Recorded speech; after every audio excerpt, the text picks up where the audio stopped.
important nuggets of knowledge from the sources we've looked at. Think of it as a shortcut to really getting a handle on Pakistan's journey, the thrilling wins, those iconic performances, and yeah, those truly dramatic, edge-of-your-seat moments. Yeah, and what's fascinating here is how Pakistan's path in these global tournaments, it isn't just about the wins and losses on the scorecard. It really gives you incredible insights into, well, their adaptability, that remarkable resilience they often show, and just the sheer unpredictability that, let's be honest, makes cricket so captivating. You really see how a team can swing between these dizzying highs and sometimes pretty profound lows, often like in the blink of an eye. That unpredictability is definitely a core theme, isn't it? And look, when we talk global cricket events, we have to start with the biggest one, the ICC Cricket World Cup, the ODI format, held since way back in 1975. Absolutely. And in those early years, say 75 through 83, Pakistan often did make it past the group stages. Early exits were common. They did get to the semifinals in 1987, which showed glimpses of what they were capable of. But the real breakthrough, the moment that would define an era that was still just around the corner. And what a breakthrough it was. We're talking, of course, about that iconic 1992 World Cup win down in Australia and New Zealand. What people maybe forget sometimes is just how miraculous that comeback actually was. I mean, they had a really poor run in the group stages. How on earth did they manage to turn it around so dramatically? Well, that's where the legendary captaincy of Imran Khan really comes into focus. He famously rallied the team, told them they were cornered tigers. That whole mentality, it just transformed their self-belief. They went from almost being knocked out to basically defying all the odds. And it all culminated in that famous victory over England in the final at Melbourne. It wasn't just a win, it was like a psychological masterclass. Tapped into something uniquely Pakistani in their cricket. After that huge high, well, they were runners-up in '99, lost that one to Australia, and they reached the semis again in 2011. But more recently, the ODI World Cup has been tougher for them. Group stage exits in 2015, 2019, and just last year in 2023. It really shows those peaks and valleys, those periods of, let's say, fluctuating performance. That is quite a stark contrast, yeah. Especially compared to that 92 high point. Is there like a common thread you see in those more recent struggles, or is it just the nature of the modern game maybe? It's often a mix of things, really. Yeah. Sometimes it might be about a lack of a really cohesive team plan going into the tournament. Sometimes it's bad luck with injuries to key players right when you don't need it. And yeah, sometimes it's simply the fact that modern ODI cricket is incredibly competitive, lots of strong teams. But it does kind of highlight the challenge of keeping that tiger mentality going strong, across decades. Right. Okay, so from the longer ODI game, let's switch gears. Let's talk about the explosive world of T20 cricket, 2020. The ICC T20 World Cup kicked off in 2007, and it pretty quickly became a massive international event. It really did, and Pakistan made a pretty dramatic entrance right from the very start. They were runners-up in that first ever tournament in 2007, lost to India in what was just a thrilling final. That match really showcased the format's excitement and, proved it had global appeal immediately. They certainly didn't let that loss linger, did they? A very swift response. They came back and became winners just 2 years later in 2009 in England.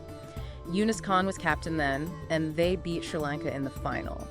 What do you think allowed them to adapt so quickly to this brand new, super fast-paced format and grab the title? Well, their natural flair, that aggressive brand of cricket they often play, it was almost perfectly suited to T20 right from the get-go, especially with their history of fast bowlers and attacking batsmen. Now, between 2010 and 2021, performances were a bit mixed, mostly semi-final or group stage exits, that kind of thing. But they did find their way back to the final again recently as runners-up in 2022. Though, yeah, they lost to England in that one. And in this high-octane format, some players really became synonymous with Pakistan's T20 success. You've got to mention names like Shahid Afridi, Mohammad Amir, and more recently, Babar Azam and Mohammad Rizwan. They've been truly notable performers in the T20 World Cup over the years. What was it about them that made them so effective in this specific fast format? Well, each brought something different, didn't they? Afridi had that all-round explosiveness, just a pure match winner on his day. Amir, his ability to grab crucial early wickets with pace and swing, lethal. And then you have the modern brilliance, the consistency of Babar Azam and Mohammad Rizwan at the top. They really embody that blend of power and sort of precision that T20 cricket demands at the highest level. Okay, moving on to another important white ball tournament, the ICC Champions Trophy. This used to be seen as the second most prestigious ODI event, right? Before it was, well, unfortunately scrapped after 2017. That's right. And before it ended, Pakistan had made semi-final appearances in both 2004 and 2009, showing potential there too. But the real standout moment, a moment that definitely echoed that 92 spirit we talked about, is their incredible victory in 2017 in England again. Yeah, that 2017 win, it felt very much like another one of those signature Pakistan comebacks, didn't it? Just when people maybe started to doubt them, how did they manage to pull off that title and so decisively in the end? Absolutely. Under Captain Sarfraz Ahmed, they just clicked. They achieved a massive, decisive 180-run win over arch rivals India in the final at the Oval. It was a complete performance. And you have those key individual moments, Fakhar Zaman smashing that century, and Mohammad Amir's absolutely fiery opening spell with the ball. It just dismantled India's top order. It perfectly exemplifies that blend of individual brilliance sparking a team resurgence. It defines their best moments, really. Now, let's shift focus a bit. Let's look at the developmental level of the ICC Under-19 World Cup. This is where you often see future stars being forged. It's a crucial indicator of a nation's cricketing pipeline, wouldn't you say? Definitely. And Pakistan has shown really consistent excellence at this U19 level. They're regularly a top performer. They've actually won it twice, back-to-back almost. Took home the title in 2004 and then again in 2006. This consistent success at the youth level, producing players like Sarfaraz Ahmed, Azhar Ali, it really points to a pretty robust grassroots system, particularly good at identifying and nurturing that raw talent. Especially, fast bowlers and naturally gifted batsmen, often prioritizing flair over maybe textbook technique that's a classic Pakistan cricket hallmark. And besides the wins, they've also been runners-up a couple of times, 1988 and 2014, again showing that strong talent pipeline coming through. Okay, so building on that foundation, let's turn to Test cricket's newer frontier. The ICC World Test Championship, the WTC, inaugurated fairly recently in 2019, this is a totally different challenge, isn't it? Focusing on the long-form game over a 2-year cycle. Indeed it is. And in that first cycle, 2019 to 2021, Pakistan finished in 6th place. And in the most recent cycle, 2021 to 2023, it was sort of a mid-table finish again. So the bottom line is, so far, they haven't made it to the final of the World Test Championship. That's quite different from their white ball successes, especially the trophy wins.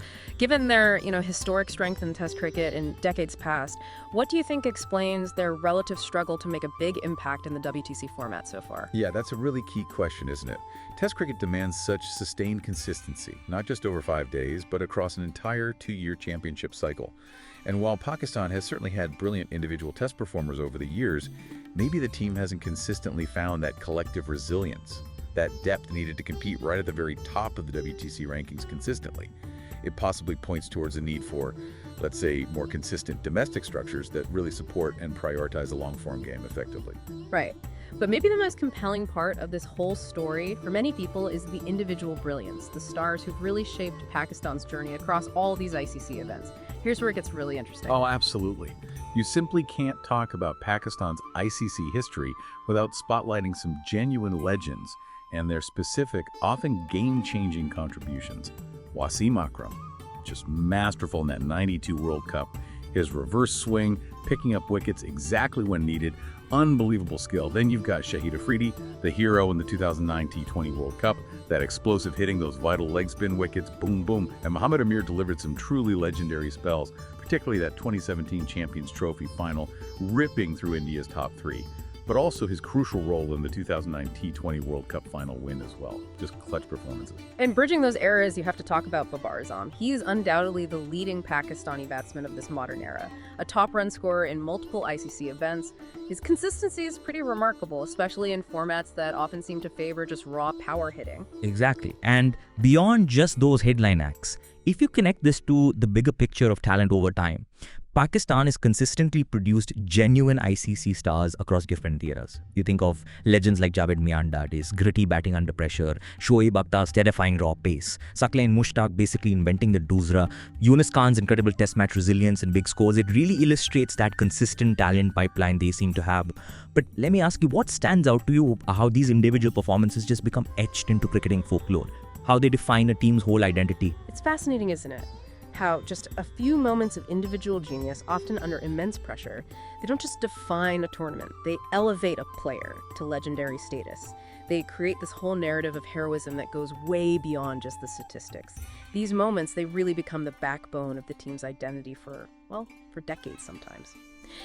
So, okay, bringing all this together, What does this whole extraordinary journey actually mean in terms of Pakistan's overall ICC performance? Let's give you, the listener, a concise summary of their total ICC titles. They have one ODI World Cup, that iconic 92 win, one T20 World Cup from 2009, and one Champions Trophy title from 2017. And at the youth level, don't forget those two under-19 World Cups, one in 2004 and 2006. But, as we just mentioned, in the World Test Championship, it's currently 0 titles and no final appearances yet. Yeah, that summary really recaps well and highlights that dynamic, often unpredictable nature of Pakistan's history in these big ICC tournaments. It's a legacy defined by those moments of extraordinary brilliance, that dramatic flair, and yet that incredible ability to rally when the chips seem down. Which I think raises an important question for you, our listener, to maybe mull over. Given Pakistan's unique history of these miraculous comebacks and their undeniable ability to consistently produce these game-changing individual talents, how might this blend of, let's call it, unpredictability and star power shape their approach and their chances in the future? In the ever-evolving landscape of ICC tournaments, especially as newer formats like the World Test Championship become more established, will we see Pakistan find that sustained consistency needed for ultimate success there? Or will they continue to be these perennial, exciting dark horses, always capable of a dramatic, unforgettable run that captures everyone's imagination? It's certainly something worth pondering, isn't it? Especially when you consider the enduring legacy of a team that just consistently defies expectations and provides some truly unforgettable moments on cricket's biggest global stages.